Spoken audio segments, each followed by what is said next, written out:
This happened one summer, about 2 years ago. I had just graduated from college, and I was on my way to a friend's place to drink and party. As I drove along the highway, the sky grew dark before I realized it, so I pressed it down on the gas, hoping to get there faster. At the same time, I was buzzing with excitement, thinking about all the fun my friend and I were going to have that night. Before I knew it, the moonlight was illuminating the road, and dense forest stretched out on both sides.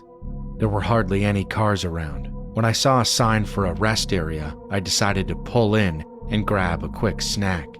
The moment I stepped out of my car, something caught my eye. A man was standing nearby, staring at me. I froze for a second, but tried my best to act casual. He stood in a dark corner, his face hidden behind thick black hair. In his hand, he held something that looked like a metal pipe.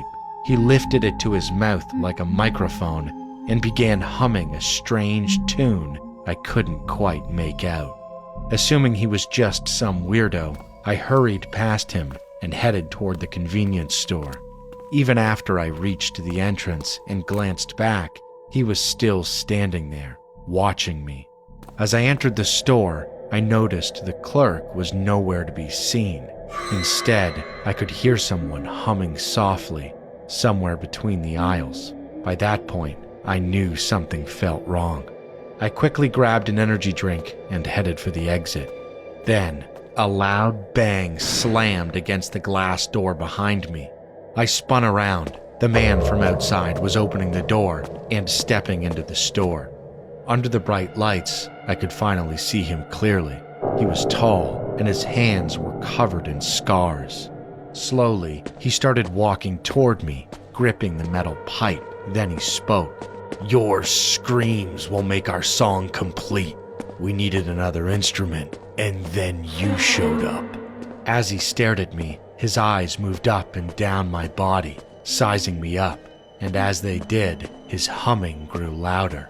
The clerk was still nowhere to be seen. Meanwhile, the person hidden somewhere between the shelves continued humming as well. The two sounds blended together in a disturbingly perfect harmony. My heart nearly stopped.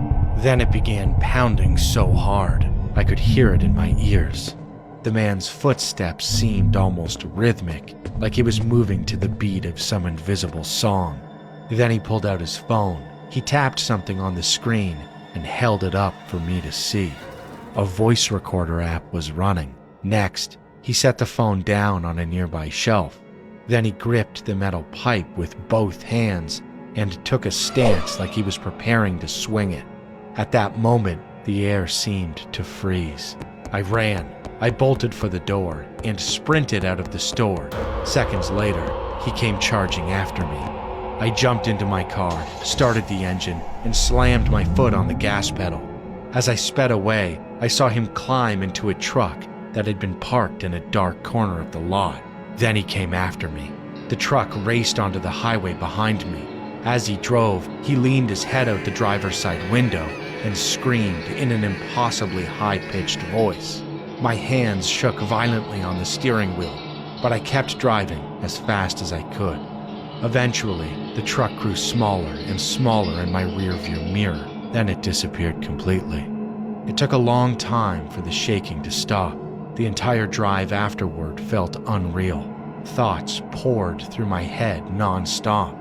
The strangest part was that I never saw a single employee in that store. I still don't know whether the person humming between the shelves was actually a clerk or someone else entirely. It was well past midnight when I finally arrived at my friend's house. Still shaken and half-dazed, I told him everything that happened. He was horrified. He told me I should call the police immediately, but by then, I felt like it was already too late. Since that night, the man has appeared in my dreams from time to time. In those dreams, he always catches me, and he always beats me.